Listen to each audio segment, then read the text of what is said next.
Fiat et Best Western. Nous allons aujourd'hui à la rencontre de culture, de mode dans la région de Lille et Roubaix. On y va.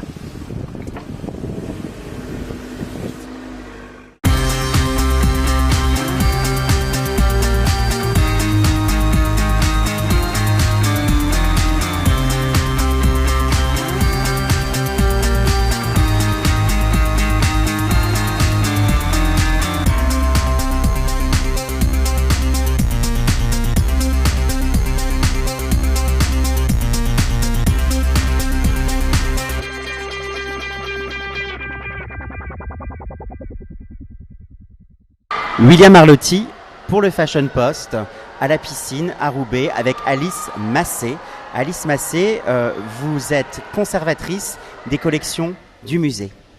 Oui, c'est ça. C'est votre titre, c'est votre titre. En quoi ça consiste ce rôle de conservatrice des collections du musée ? Alors je m'occupe aussi bien de toute la phase amont, c'est-à-dire enrichir, conserver les collections existantes, veiller à garantir leur pérennité, les enrichir aussi par différentes acquisitions, des dons, des legs, des achats, qui sont soutenus par le cercle des mécènes et par les amis de la piscine. Et ça consiste aussi à les valoriser, c'est-à-dire enrichir la documentation à leur sujet, publier des articles, des catalogues de collections, les prêter pour des expositions en France, à l'étranger et les présenter bien sûr au sein du parcours des collections permanentes du musée.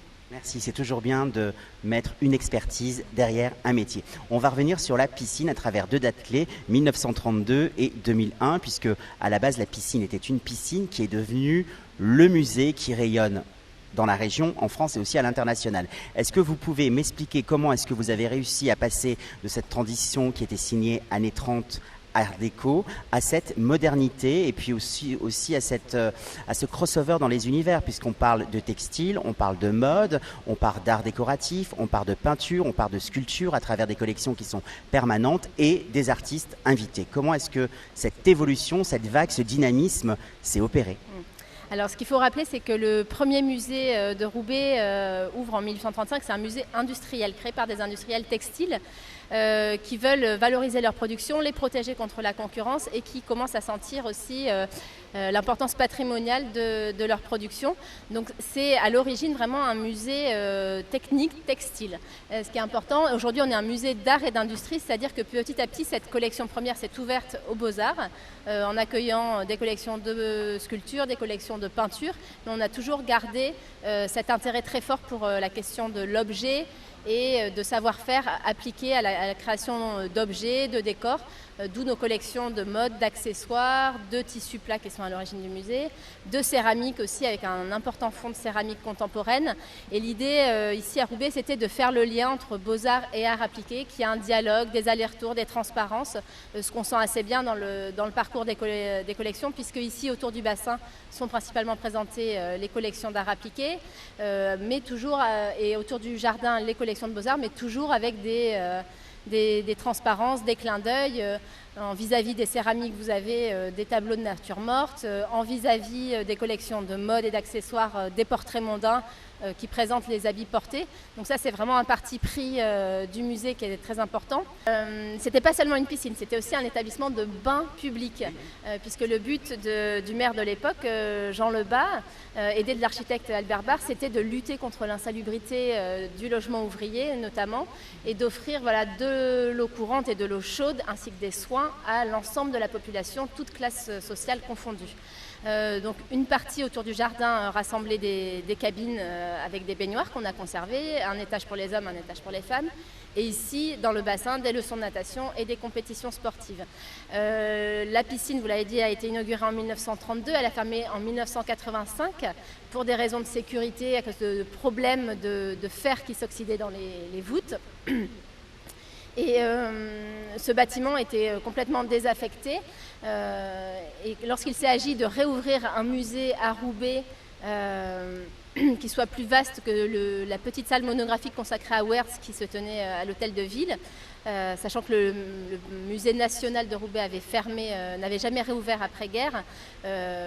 Monsieur Gaudichon, soutenu par Thérèse Constant, l'élu à la culture de l'époque, ont arrêté leur choix sur ce bâtiment qui était vraiment un bâtiment de qualité avec un projet social et politique très fort, ce qui a permis aussi de lutter contre, contre un risque de...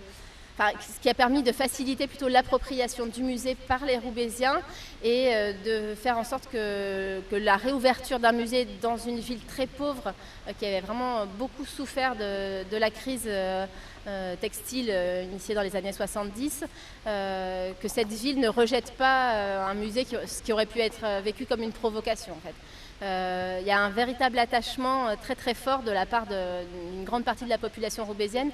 On a de nombreux visiteurs, mais aussi de nombreux agents qui ont appris à nager dans ce lieu, et ça explique une grande part du succès du musée.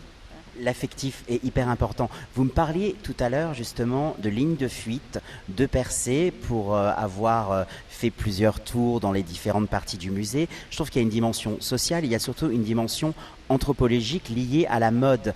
Pas la mode en tant que vêtement, mais la mode en tant que lifestyle. Il y a par exemple un tableau, comme vous le disiez, qui faisait écho à une céramique, puisque les us et coutumes, la dimension sociale, aussi la dimension du statut du vêtement, on comprend que tout était cloisonné selon des castes. On a des tableaux de combat de coq qui renvoient justement au prolétariat, aux ouvriers. Donc il y a une vraie synergie dans aussi bien les niveaux du lieu que les niveaux sociaux. Donc vous avez réussi à fédérer en fin de compte toutes ces classes et à réunir aussi bien le tissu local que le tissu international. J'aimerais qu'on fasse un focus plus sur la partie textile et la partie mode, bien que tout ce que vous m'avez dit est super intéressant. On est vraiment dans un décloisonnement des univers et une vraie richesse. Est-ce que vous pouvez m'expliquer comment est-ce que vous avez pu avoir cette collection d'échantillons textiles qui est intensément riche? Comment s'est passé justement le fait de rassembler tous ces échantillons qui sont placés dans des livres référencés? Ça a dû être une quête phénoménale. Alors nous, on n'y est pas pour grand-chose, hein, à vrai dire, puisque c'est les industriels textiles des années 1830 qui ont, par souci patrimonial mais aussi commercial, pour se protéger contre la concurrence, rassemblé des échantillons de la production nordiste dans ces grandes relures qui ont ensuite servi d'inspiration pour les élèves ingénieurs textiles qui étaient accueillis par l'École nationale des arts supérieurs des arts et industries textiles, dans laquelle le musée a été logé pendant plusieurs décennies. Ensuite, le musée actuel a hérité de cette collection, donc plusieurs centaines de livres d'échantillons, a essayé de l'enrichir au fil des opportunités. Donc, il y a eu quelques achats, de nombreux dons, mais donc c'est un patrimoine dont on a hérité et qu'on essaye de conserver comme il faut. Un patrimoine qui a été enrichi notamment pendant le directorat de Victor Champier, qui était un critique d'art, le fondateur de la Revue des Arts Décoratifs à Paris, et qui a dirigé l'école des arts et industries textiles de Roubaix et le musée qu'elle abritait de 1902 à 1923. Et qui rapportait de ses voyages à travers le monde entier des échantillons de textiles.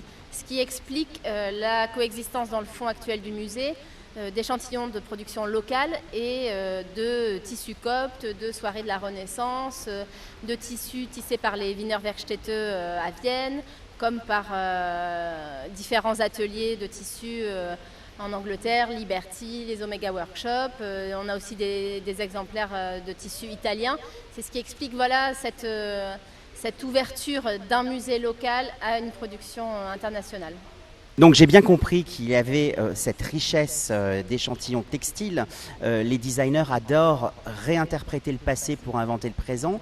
Comment est-ce que la synergie aujourd'hui elle se fait avec les industriels, les professionnels et les écoles ?